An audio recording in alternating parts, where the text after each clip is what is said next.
Hi, I'm Dr. Paul Louis Metzger, and I'm the director of New Wine, New Wineskins. Welcome to New Wine Tastings, where every week we'll have an opportunity to engage people from diverse backgrounds, all in the attempt to build relational bridges through Jesus in contemporary culture. We are desirous of the opportunity to engage in deep and meaningful ways, and we're really thrilled and excited to have you with us. Hello, I'm Paul Louis Metzger, the director of the Institute for Cultural Engagement, New Wine, New Wineskins. And today we're going to be talking about the theme race, biology, and psychology, under the skin and in the mind. And I'm delighted to interview two esteemed scientists today. First, Professor Agustín Fuentes, and I hope I pronounced Agustín correctly, who is presently at Princeton University. He was at Notre Dame for many years, and that's where I first came across his work related to science for seminaries that I've been a part of with Templeton AAAS has drawn from his work, as well as my other distinguished colleague today. So Professor Fuentes is an anthropologist whose research focused on the biosocial, delving into the entanglement of biological systems with the social and cultural lives of humans, our ancestors, and a few of the other animals with whom humanity shares close relations. Two of his works are Why We Believe, Evolution and the Human Way of Being, Yale University Press, Templeton Press, 2019, and The Creative Spark, How Imagination Makes Humans Exceptional, Dutton Penguin, 2017. Also, Professor Joshua Swamidass, Joshua Swamidass, whom I've known for many years. He's a professor at Washington University in St. Louis and founder of Peaceful Science, where I have the privilege to work with him as an advisor to their exciting projects. He's a computational biologist who operates at the intersection of various disciplines with a concern to bring diverse groups and mindsets together. Recently, in an article, The Biological Meaning of Race at Peaceful Science, he wrote, and I quote, "At Peaceful Science, we gather around the grand question of what it means to be human. We gather around the questions of ancestry, continuing a centuries-long conversation alongside many others, we wonder about the meaning of race," unquote. He is the author of The Genealogical Adam and Eve, The Surprising Science of Universal Ancestry, IVP Academic 2019, and I know he's also working on a book with William Lane Craig presently. So colleagues, thank you so much for joining us at New Wine Tastings today. It's good to be here. Thanks for having us both. It's great to meet you too, Dr. Fuentes. And it's great to meet you as well. This is going to be exciting. Absolutely. So professors, thank you for joining us. And today we are discussing, as I said, these themes of biology, race, and psychology. And I want to begin with something that was stated in articles that you both have written, spanning a few years. But let's begin with this. We humans, regardless of our skin color, are not separate biologically, contrary to what many people think. What we take to be genetic or biological differences between whites and blacks, for example, as supposed quote unquote races, are really social and psychological constructs. Professor Fuentes discusses this theme in an article at Psychology Today titled Busting Myths About Human Nature. Here are the few of the points he makes, and I'm going to quote them and then turn to an article by Professor Swamidass and quote from them, and then I'm going to start from that point on with the questions to our colleagues. So here's what Professor Fuentes says in the Psychology Today article, and I quote, "In humans today, there are not multiple biological groups called races. However, race is real and it impacts us all. What we call race are social categories." That's the first quote from the article. Second quote from the article, "There is currently one biological race in our species, Homo sapiens sapiens. However, that does not mean that what we call races, that is our society's way of dividing people up, don't exist. Societies like the US construct racial classifications, not as units of biology, but as ways to lump together groups of people with varying historical, linguistic, ethnic, religious, or other backgrounds. These categories are not static. They change over time as societies grow, diversify, and alter their social, political, and historical makeups. For example, in the US, the Irish were not always white. And despite our government's legal definition, most Hispanics, Latinos are not seen as white today, that is by themselves or by others, unquote. And the last statement from the same Psychology Today article, Professor Fuentes says, the biologized racial fallacy, and I quote him here, influences people to see racism and inequality not as the products of economic, social, and political histories, but more as a natural state of affairs, unquote. A lot of implications in that last statement, as well as in the other statements that we'll be delving into today at New Wine Tastings. Now for the quotes from Professor Swamidass's article recently written for, it was actually in an interview with Christianity Today in January 2020, earlier this year.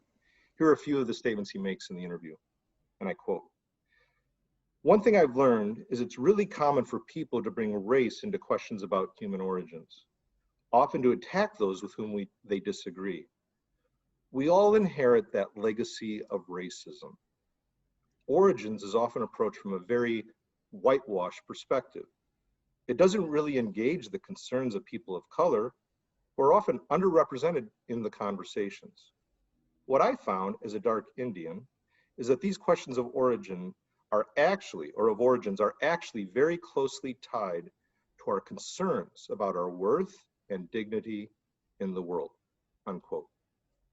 Second quotation from the same Christianity Today interview with Professor Swamidass. He says, "The important thing to emphasize is that the science of origins is solidly against the idea of a biologically distinct race. This is something that really needs to be said more often. We have a better understanding of how we are all connected in one family. Genealogical science makes that clear," unquote. Last statement from the article, from the interview.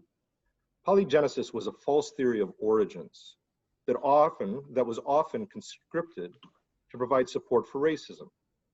It's the idea that the humans alive today are divided into biological groups that have been separated in the past and have distinct biological abilities, different theological roles, and varying levels of rights and dignity. That's just totally false. One of the main reasons people historically rejected evolutionary science is that it seemed to be teaching polygenesis. In fact, for about a century, many scientists would have endorsed that theory. Then, starting in the 1970s, several different lines of evidence cropped up to demonstrate that polygenesis is complete nonsense," unquote. A great deal of meaning bound up with these quotes and a lot of import for our discussion, especially as we think of our current cultural moment today in America and beyond. So let's go deeper into these various claims. The first question is for Professor Fuentes. Why do many people today think that there are many biological races in our species, when in fact there is only one presently, Agustín? Well, the short, succinct answer to why do many people think there are biological races is racism. That is that system, that structure, that systemic process that intentionally groups people in particular ways and separates them in order to support particular political, social, economic histories, contemporary realities, and hierarchies. So if you're in a society that tells you that this is the way things are, you see that, right? So that's the broad thing. So racism gives us races, right? That's how it's maintained and created. Now, one thing that people might say, well, but I can tell the difference between someone who's black and white, to which my response was, actually, you can only in your given context. And I would ask, well, what do you use? Like, well, people look different. Some people have dark skin, some people have light skin. I said, yes, but that is not correlated with origin in Europe and Africa. In fact, dark skin and light skin come from many, many populations around the planet. So people base their own perspective on their individual experience. In the United States, we have categorized people in certain ways. There's a systemic system of racism that facilitates and maintains this perspective about races, and people look different. There's a lot of human variation biologically. And so what people do is take superficial biological characteristics, meld that with a racist system, and therefore when they look in the world, they see race, right? It's not seeing is believing. What it is if I hadn't believed it, I wouldn't have seen it. Mm-hmm. Mm-hmm. Fascinating. And no doubt with other questions, we'll be able to synthesize even what you just said there with what we're about to talk about in the minutes ahead, because this bears upon everything else we're going to discuss. So moving on from that, another question for Agustín. What's the import for thinking that races are social rather than biological categories? So if they're not ultimately, at the end of the day, biological categories, but more social categories, and we'll delve into that theme as well a bit more. How might the problematic and erroneous view that race is a natural state of affairs impact such domains as public planning, for education, economics, medicine, and politics, among other spheres in society today? Well, it's very straightforward. Here's the base and the key to this entire discussion. Right now in the United States, there is a history and ongoing patterns of racism which have created structures of violence against different racialized groups, meaning that, for example, infant mortality rates are higher if you happen to be classified Black in the United States than if you're classified white. Standardized testing scores vary across these groups. The average gross net worth, the gross worth of a household in the United States is $100,000 higher if you're white as opposed to if you're Black. Right? Those are differences. Those are real differences: economic, political, lived, and even with biological outcomes. Right. So if you believe that races, that Black and white and Asian, are biological units, then part of the difference, part of the explaining why there's this difference in infant mortality, in economic value, in test scores, part of that difference then may be that biological difference. It may be hardwired and part of human nature, and there's nothing you can do about it. That's in fact what racists like Charles Murray and others argue. And it turns out they're completely, utterly, devastatingly wrong.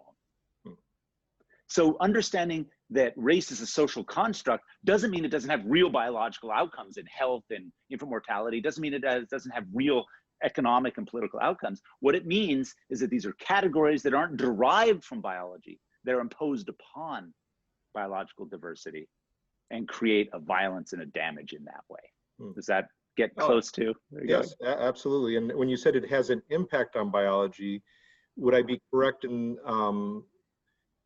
taking from that, for example, with trauma? If someone is in a traumatized environment, that's going to have an impact on their physiology, on their psychology, and on their personhood and in their communities for years to come. Is that correct? I mean, work by Zane Thayer, Amy Nan, Clarence Gravely, Chris Kozawa, a number of different anthropologists looking at racism and its literal impact on the body have demonstrated absolutely clearly that racism, this kind of threat and stress and the process has become embodied and might not only just affect individuals, but likely have multi-generational epigenetic effects. So yeah, racism hurts us, literally. And again, if it's the case, just to build on what you had said earlier, Agustín, if it's the case that these are social, psychological constructs that we impose on people rather than biological, it makes a huge difference as to what we do systemically in our culture to pursue equity, right? Because if it's not biological, that, you know, people's economic status is one way over another, or how they do on certain tests or what have you, but that it's more social constructs like educational opportunities oftentimes. Right. Well, that puts the onus on, call it dominant culture, majority culture, myself, to change those systems, those structures, to make sure that everyone has the equal opportunity and equitable opportunities, what I'd rather say than just equal, because I think we have to make up for those inequities, you know, to make sure that people really do have true best kinds of access. Would that be the case, that it really puts the onus on us? Absolutely. It's systemic, it's societal. It's not about individuals in this context. We have to understand systems of racism create racial hierarchies and inequities that are deep-seated, long-lasting, and have health, economic, political, social impacts. Absolutely. So race is not biological, but it is very real, and it has real impacts. Thank you very much. And I know with Joshua, we're going to delve into this further, because you even say this, and make sure, please, to highlight this as we go. In what ways is race real? In what ways is it not real? This is something that you had asked further to the initial questions I wanted to ask you about. So Joshua, please make sure as we proceed to account for that. So now I want to turn to Professor Swamidass for questions pertaining to him in this dialogue.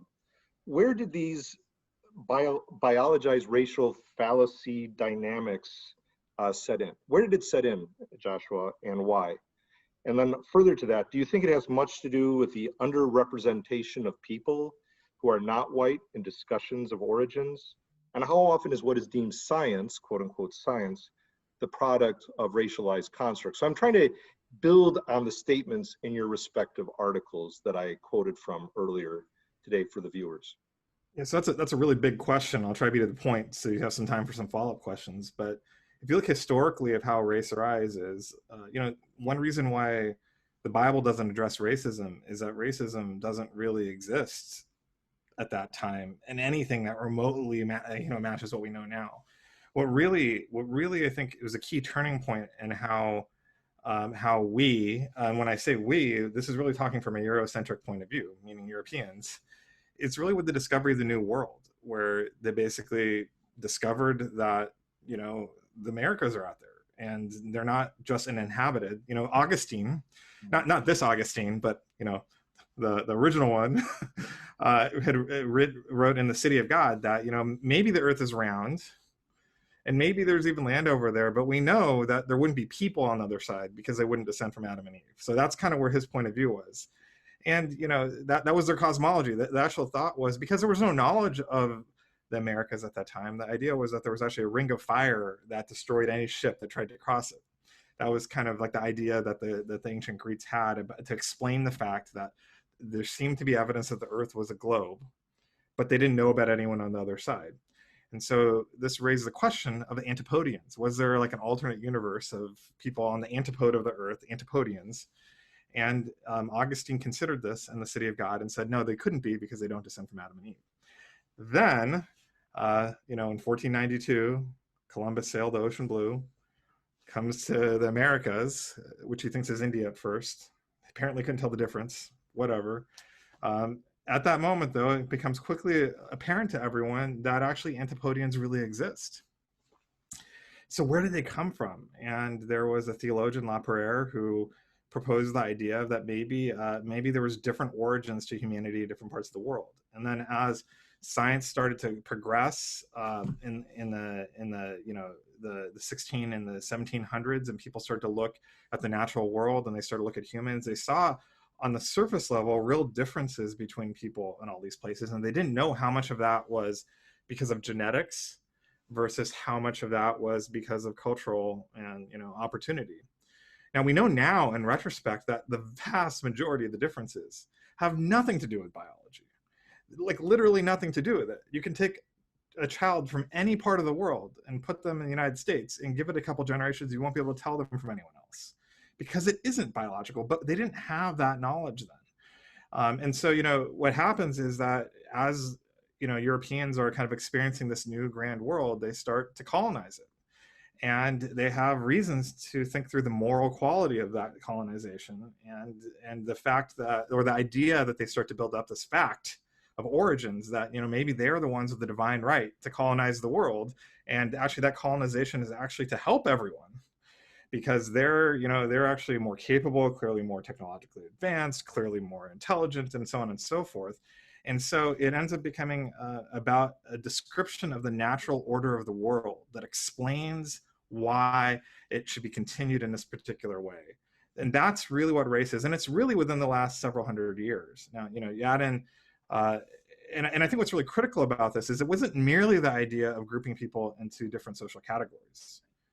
That happens all the time. It was grouping people into different social categories that have their own biological origin stories. That's a key part of how the idea of biological race happens. Now, that sense of race turns out to be false. That doesn't mean it's entirely disconnected from genetics. So skin color is related to if someone's black or white. And that is related also to genetics, but it's a type of thin connection, a thin relationship. What came up earlier too is the idea of Hispanics. So Hispanics are a really interesting case in this, because in South America, Hispanics were actually ended up being, a mix between Europeans and Native Americans in a way that didn't really happen in the United States. And when Hispanics come to the United States, they remain a distinct category for only a number of generations, and then they become white. That's actually how it's been observed, because there isn't the same sort of distinguishing external characteristics that persist over generation after generation with Hispanics. So there's actually a debate amongst philosophers of biology about whether or not Hispanic should be considered a distinct race or not. African Americans, in contrast, we can see that persists over a longer period of time for a whole series of reasons that are not only biological, but that's actually what creates the biology, in a sense, feeds into it being seen as an essential category. One of the interesting things I've observed here in St. Louis, where we still have a segregated city, is how African Americans are in one area of the city and white people are in another area. I have dark skin as a dark Indian, but it's naturally expected that I'll live in a white area of the city. And interestingly enough, recent immigrants from Africa are kind of conscripted into the white category too. Even though from a genetic biological point of view, they're somehow more, we should think about them as being more pure African. And I think that's an example of kind of where it starts to fray at the edges. And thinking about these as biological categories really doesn't make as much sense.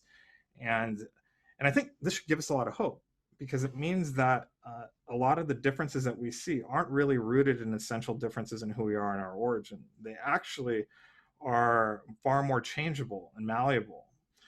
There's still inheritance at play. There's generational effects, but we could construct a better society if we wanted to. And hopefully we really do want to do that, correct? I mean, that's the whole point of this discussion today, is how can we move beyond these false categories to really see what is required to pursue that kind of equity that you're both calling for. And so as we proceed in the discussion, I just wanted to highlight what some sociologists of religion have discussed.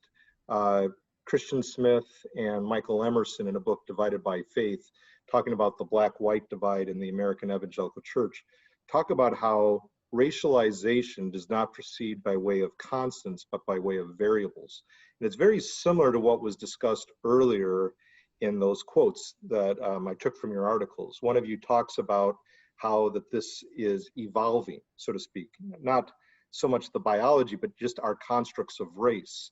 And I think similarly, how racialization moves forward in our society, if we think it proceeds by way of constants, we're going to be fooling ourselves, because you think about slavery, you think about Jim Crow, you think about civil rights, post-civil rights, and you think about today. And in our society, many people, it's almost like no one wants to be called racist. Even people who are very avowed racist don't want to be called racist, but that's the way it kind of covers itself over in our society today. And I think we have to keep delving into it. I don't know if you have any thoughts about that, but even sociologists of religion have talked about how racialization proceeds by way of variables, not constants. Racialization, very similar to what you're both saying. Yeah, I think racialization is a really helpful term, because it describes what's happening. It's about one group that does something in their perceptions towards another group, and it can actually shift really rapidly. Like one thing, I'm kind of a strange person in a very black and white world, in that I'm an Indian. I have dark skin. If you look at me closely, it's very clear that I'm not black, and people generally categorize me as white. But from a distance, people wonder sometimes if I'm black. And I've clearly seen changes in behavior from people in contexts where at first they thought I was black, and then they realize I'm an Indian. It's strange, including like interactions with police officers, and that's been truly frightening at times. when I've seen how I'm treated differently based on that. And so what's going on is not that I was Black and I turned into a white person in these interactions. It's just that they perceived me as Black and I'm the same person. And then they perceived me as white, but I'm still the same person. And so it's kind of a category imposed on me and my experience. Do you have anything to add to that as an anthropologist? Yeah, I mean, so this is such a giant category, you know, this whole kind of discourse. But let me even just back up to sort of think about racialization and the way in which these categories are made. Let us just reflect what we usually don't do on these categories: white, Black, Asian, and Hispanic or Latinx, right? Let's say those are in the United States seen as races. All right. One is referring to a group of folks in the United States who have some observable or some noticeable West African ancestry. Another is observing to a group of folks that are largely from Western, Northern, and Central European ancestry, more or less. Another is referring to, with Asian, people from 2/3 of the entire planet, which is not a category that compares to the other two. And Hispanic or Latinx, that's just people who come from places or societies who speak Spanish. I mean, these four are not even comparable. You can't compare them, but they're real, and those races are very different. So the racialization process, when you step back and look at it, you see that it's this intentional process to categorize people, to structure people, to create hierarchies. It's not some fixed entity. It's this dynamic thing that has been changing. And I think this idea of how white has changed over time is actually very important, because the category white really didn't come into sort of strong use till the 1900s. And even then, who got to be classified as white has shifted dramatically since the 1950s. As you had said in your article, the Black Irish, for example, I mean, you know, Irish being considered non-white way back when in immigration and such, right? But now that's not the case. And so, you know, what even led to that transition in how we perceive Irish in our society? Would you want to comment on that just very briefly, Agustín, because it did come up in your article?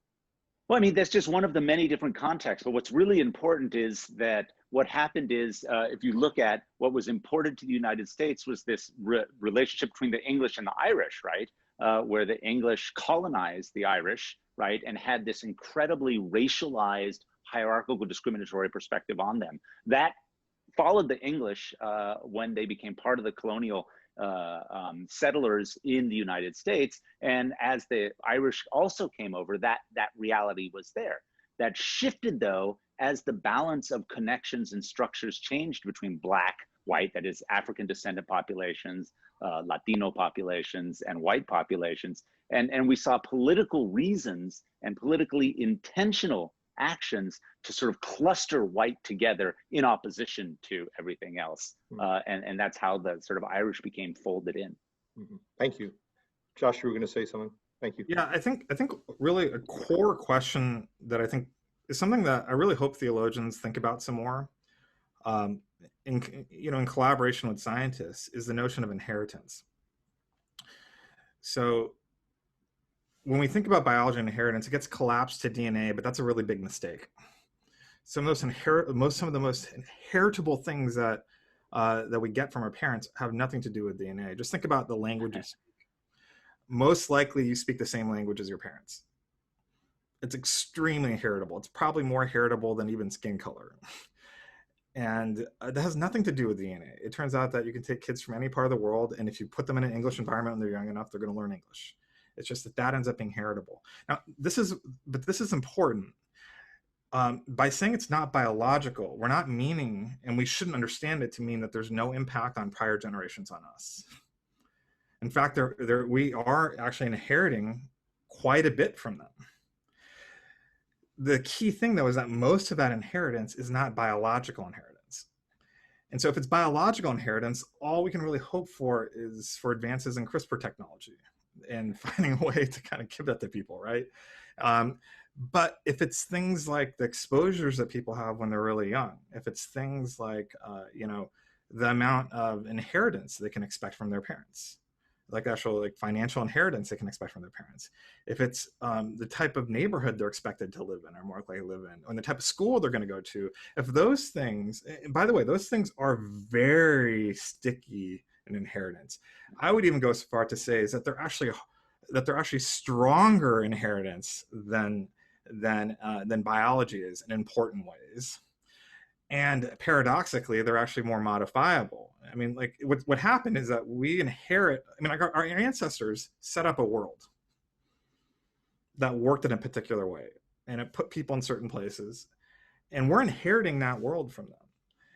They made that world, so we can change it. There's nothing, they're not here anymore. We can change things, but it'll probably be costly, and we're also gonna have hangover effects from it. But I think thinking about inheritance this way is going to be helpful. It's actually very strong, but it's non-biological. Therefore, we can change it, though it may be costly. But we can't just pretend like there's been no impact on our ancestors to us now. Just on and I think it's also really important to realize that that's absolutely right. We've inherited all this system, these structures, but it's also actively being maintained right now, right? I mean, we could point to many things going on right now, right today in July 2020, that clearly illustrate not only the impacts of this inherited system of racism, but actions by individuals to try to maintain and continue that same system. And so I want to reframe that in just one important way. So I think a lot of people who are maintaining it don't even realize they're maintaining it, and they wouldn't even call it racist. And I think because it's very transparent. So I don't disagree with the substance of what you're saying, but the key point, I think, especially for people listening in right now, and I'll even speak for myself, you know, I don't consider myself a racist. And most people wouldn't even call me a racist because I got dark skin, so dark people can't be racist. Right? But the fact of the matter is that that's not really what we're talking. We're not talking about the personal intentions that we have. We're not talking about things that we're aware of. We're talking about things that could be on the order of, you know how sometimes, you know, you're walking along and you accidentally step on someone's foot. And when someone says, "Ow, that really hurt. You stepped on my foot." One response, which is pretty dehumanizing, is to say, well, I didn't mean to, and I didn't intend to, and I didn't see your foot there, so therefore I have no responsibility, and I'm not even going to say sorry to you. That's one very dehumanizing response. Another approach, which is more humanizing, to say, oh, I didn't know that your foot was there. Can you help me understand why it was there and what happened? Let's just make sure that doesn't happen again.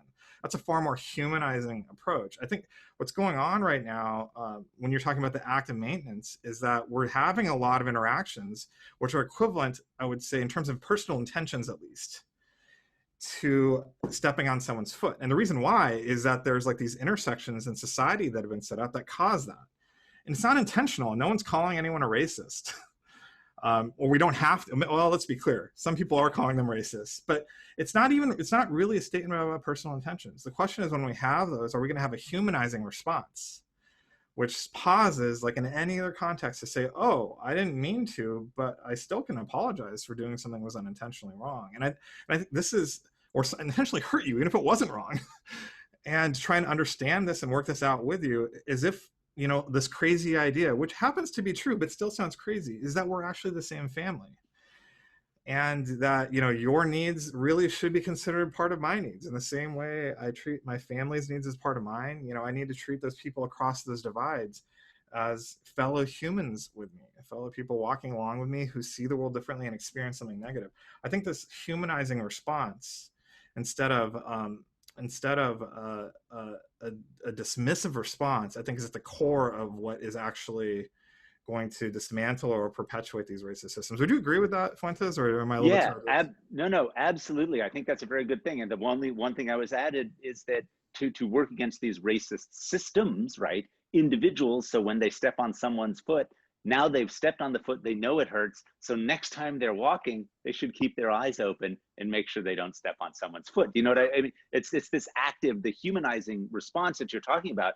Once people recognize how biased the systemic structures are, their action to be anti-racist is to be aware of that, right? And it's not about individuals, it's about systems. And so what we as individuals can do is be aware and be human to one another.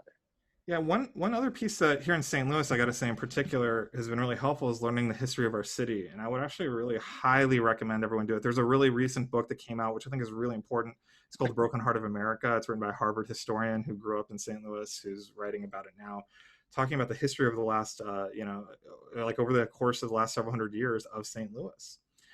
And what's interesting about it as you read and you learn about our history, I'm adopted, I'm from California originally, right? But it becomes my city when you live and move here. You just moved to Princeton, so you have things to learn about your new city here too. What you find out is that actually there was, the ancestors, my adopted ancestors here in this city, put themselves through an immense personal discomfort to set up the system we have here. And in very recent history, one way that's really evident is in housing. So what happened here in St. Louis is as soon as about a neighborhood became about 5% Black or more, like 10% Black, all the white people would leave that neighborhood and go elsewhere. Like property values would plummet, so on and so forth. You can imagine a large number of reasons why people do that. Maybe when they see that, they can tolerate one Black person in the neighborhood because they're not racist, right? But as soon as there's like 3 or 4, that might actually kind of start to be a critical mass. You start worrying because you worry your neighbor might run away and that'll reduce the housing prices. So then you do it. And that happened neighborhood after neighborhood after neighborhood. It created generational strife. That's part of what was going on in Ferguson, where you have a neighborhood transitioning from white to Black, which is part of what creates the animosity, where you have like a white mayor and a white police force, and what led to the stuff that went on with Michael Brown. And that's part of what's going on. And individual decisions that people made to go separate from their Black neighbor and go and move to a white neighborhood in the county that had a different school system with segregated finances. So the public school system there was going to get completely trashed now as everyone who had wealth was moving away. Mm-hmm. Their individual decisions could be entirely reasonable, entirely disconnected from questions of race, actually. Yet the effect of it, those aggregate actions, was incredibly racist. I mean, there's no other way to call it except for racist at a global scale or at a neighborhood level, even if every person on an individual level was acting in a perfectly rational, non-racist way.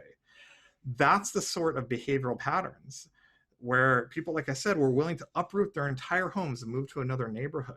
And I think we have to actually ask ourselves now, in our moment, how much are we willing to turn our lives upside down to undo what they did? Are we willing, for example, to move to another neighborhood? They were willing to. Are we? And I think, once again, getting connected to that history is instructive. It instructs me of like really what caused things to be the way they are now. It wasn't biology.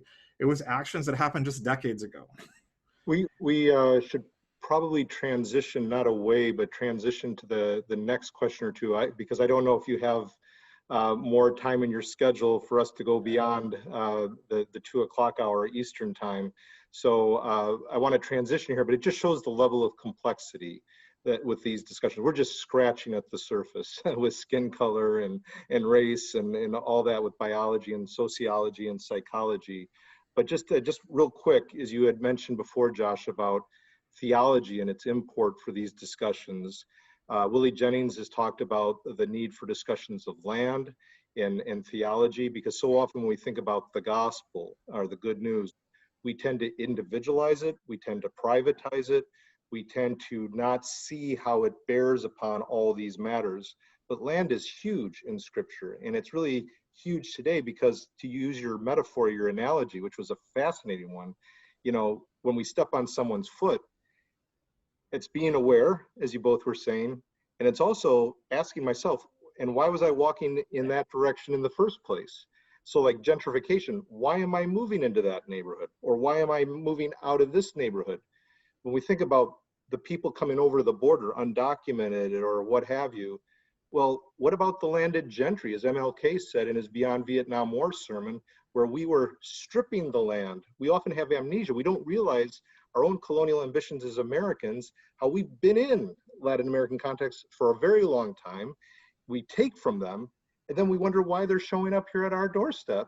It's like, we're involved in this. And then when you think about Europe and Africa and splitting up of Africa and so on and so forth, all these things are complex. Why were we even in that path in the first place? And how it plays to our own manifest destiny ambitions, which show up in how we theologize. And just lastly, theology speaking, J. Cameron Carter talks about how this matter with Jew and Gentile was not a racial construct. It was a matter of covenant communion, that God called Abraham, who had been a Gentile, and makes him a Jew through covenant relationship with God. So these categories that we have racial are very modern categories. Jew, Gentile, male, female, slave, and free, Galatians 3:28. Those aren't dealing with racial constructs, but it has a bearing on it toward equity. It certainly has a bearing on it. But it's our own modern constructs and impositions for power and control. So just a few points there on theology, but moving further, how does genealogical science and science of origins today bear on the faulty idea of polygenesis, as well as the idea of constructing or idea of distinct human races? Also with that, it is worth noting that many people rejected evolution in the past because of what they perceived as a connection between evolution and polygenesis. Do you care to comment on their humane concerns and how they should be embraced, regardless of the scientific discoveries being made? Josh, do you want to speak to that issue? Yeah, so I kind of want to talk about what theology can add to the conversation right now, but briefly, I wrote a book called The Genealogical Adam and Eve, which explains really for the lay public the difference between genetic and genealogical ancestry. And there's a couple common themes between our conversation and what I saw in the origins conversation that are worth discussing. One is that in the origins conversation, all inheritance was collapsed down to genetics. That's how people thought about inheritance. That's how they thought about ancestry. And it didn't make actually a lot of sense. There's a sort of blinder that went on, like some sort of scientific blinders that just locked everything into that view. It turns out that the way how we normally think about ancestry isn't by DNA. That's a very recent way of thinking about it. It's actually organismal about who are my ancestors. And if you look at it that way, which is the way how every culture has looked at ancestry, it turns out, because they didn't have a view of DNA. Very recently, we're talking in the last couple thousand years ago, it turns out we have recent common ancestors. They weren't genetic common ancestors. Most of them don't give us DNA. They were genetic ghosts. But they're common ancestors. And if you go back just a little bit farther, so maybe like 4,000 years ago, we all share the same friggin' ancestors. we all descend from the same people. We all get different amounts of DNA from them, but we all have the same ancestors. We're equally the same ancestors, all of them. So then there's this point where, it just brings a certain level of absurdity to the ways that we discuss these things. We are the same race. We all have African ancestry, European ancestry, Asian ancestry, Pacific Islander ancestry. We all have all of it. Maybe not the Pacific Islanders, because they were recently inhabited. The fact of the matter is that, we're just all connected into one family. Now, this deeply connects to a theological idea about where it says, from one, God made all the nations. It says that in Romans 17:26. It turns out it didn't have to be that way. It's possible that scientists could have gone out and studied the world and found out that that's false. It just turns out that science happened to find out that if Adam and Eve existed, we all descend from them. And this is important because we're seeing science for totally different reasons, speaking in the same voice about the same thing. That's valuable. Now, getting to your question about what the current challenge is, I think it's worth remembering back to Martin Luther King. He had a deep respect of science. He had a deep experience of the discrimination. When he thought about graduate school, he considered where he could find resources to engage with racism. He didn't go and become a scientist. He became a theologian.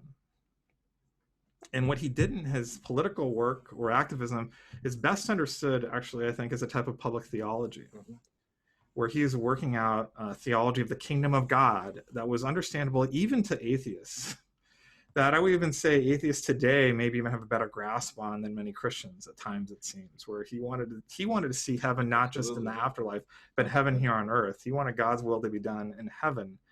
On earth as it is done in heaven. That's his theology of the kingdom of God. And I think not only is it his theology, I think it's the right theology. Let's be clear about that. All right. So what's the theological challenge? And I would say what's going on with these questions about race, I would actually say it's fundamentally a theological problem and a theological challenge we're working through. And I think you can see it most clearly in the debate between liberal Christians and conservative Christians that gets echoed in larger culture. So let me show you the absurdity of it. Conservative Christians tend to believe that Adam and Eve exist and believe that original sin is real and that somehow the sin of an ancient couple has entailments that are placed on us today, right? at the same time, when it comes to race, they're focused on individual responsibility. There is no inheritance between generations. There's no entailments that past generations put on them. That's an apparent contradiction. On the other hand, liberal Christians tend to see the idea of an Adam and Eve and original sin as totally incoherent and absurd. Because sin, why would I be held responsible for my parents' sin or my great-great ancestors' sin, Adam and Eve, who probably doesn't exist? Yet when it comes to race and racism, they're acutely aware of inheritance. So what's going on there? That's a bizarrity, and it gets to the core of the problem, is that there is inheritance. It's not biological. It does put entailments on us, but what are they? How do we understand them? How do we think through how the sins of our ancestors impact us now? How do we think through what that means in terms of corporate repentance, if that's a real thing or not? And it's descending into a fairly destructive place, I would say, in a lot of contexts where it becomes, I would say, like a sort of seeing like critical theory shadows of, you know, evil idolatry and all the shadows of talking about race and racism. We're even talking about opposing racism right now in many important corners of the church. It's seen as a signal that you, like a virtue signal, that you're actually, you know, getting overly influenced by all these negative ideologies. I think this is fundamentally a theological issue. How do we think theologically about inheritance? And that's where people like you, Paul, could really help us. Well, we'll come back to that perhaps on another episode, Josh, because I'd love to do so. In his book on Jonathan Edwards, America's theologian Robert W. Jensen had argued that when we don't account for original sin, we end up not addressing our corporate responsibility. And he goes to great lengths to explain how this plays out with Jonathan Edwards' theology, the import of it. So maybe we could deal with that, because I hear us talking at length about inheritance, inherited income, theological import. So Josh, maybe we could come back to that. It's a fascinating discussion. I think also for a lot of like the religious viewers. Could we transition at this point, simply because sure. I need to make sure I honor your time, gentlemen. And so we only have a few more minutes, but again, we can go deeper at some other point.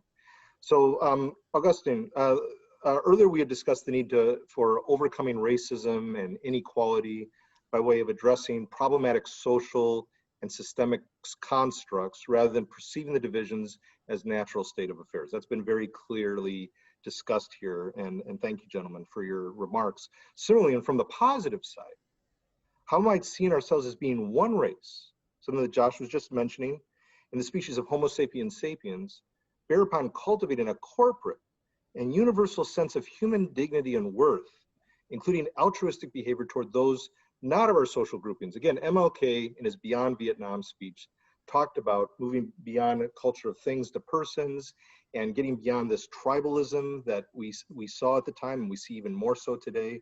So there's an import, like you said, Josh, in MLK as a public theologian. Agustín, could you speak to this further about the positive import for this discussion? So this is so important. I would caution, though, and I'm just going to deviate for 2 seconds. Sure. The word tribalism is problematic because it's a misrepresentation of what that is. It is intentional subdivision. So we'll leave that. Yeah, good point. What you just said Thank you. What you said is so important. All humans share 99.9% of our DNA identically. That variation, it's 0.1%. Right now, there's some interesting stuff in that 0.1% that varies across the planet, but it doesn't vary racially. And that's really important. So we are the same literally, right? I mean, this is a genetic reality. These are data.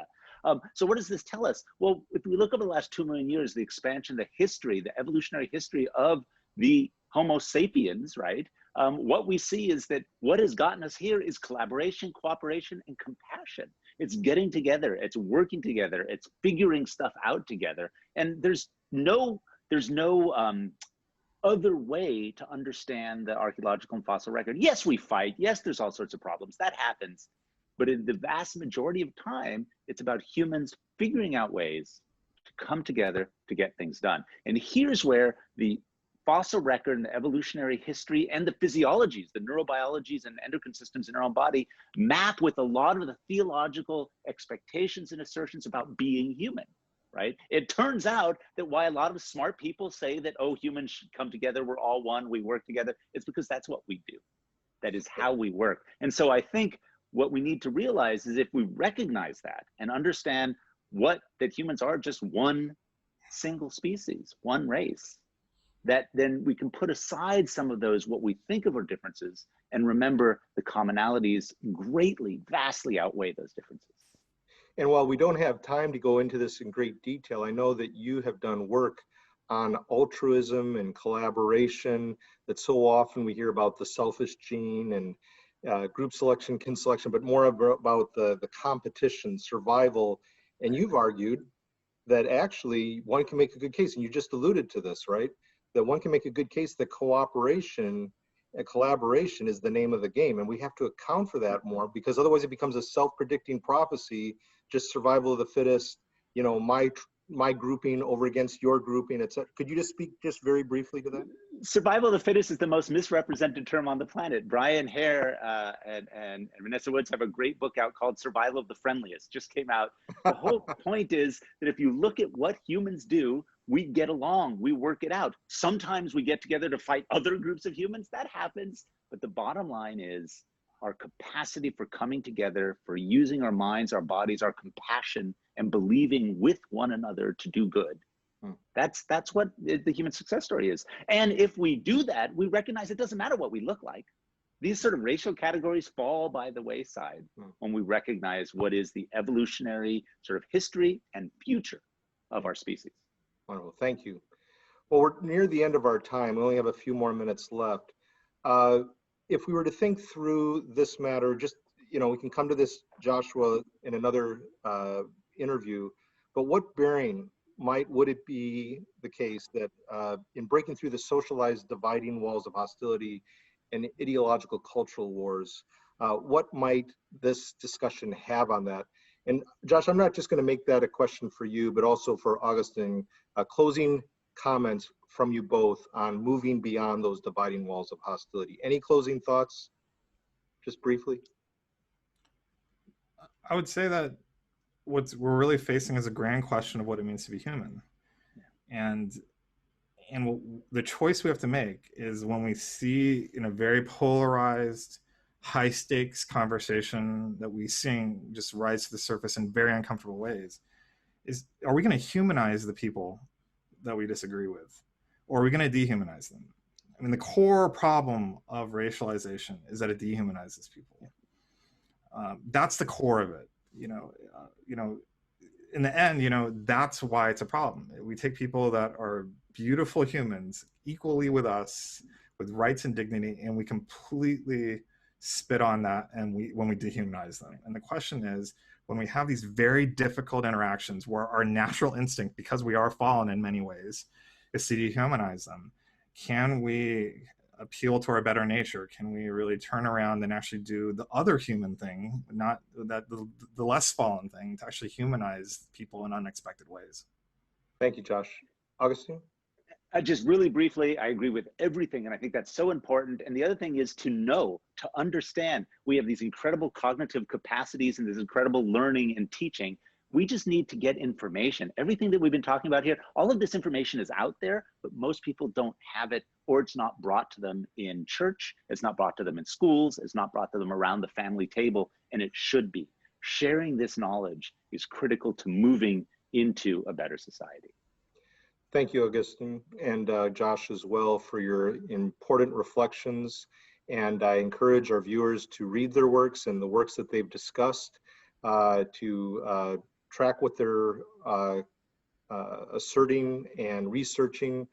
You can find them in all kinds of contexts, on YouTube, I'm sure, and elsewhere, online, and then printed matter. Again, Professor Fuentes, Professor Swamidass, thank you so much for joining me today for New Wine Tastings to talk about biology and race and sociology and psychology. Complex discussions. We're just scratching at the surface, and we do need to take these conversations into the living room, the dining room, the classroom, at church, etc. Thank you, gentlemen. Blessings to you both, and thank you for joining us for New Wine Tastings today. Blessings to everyone.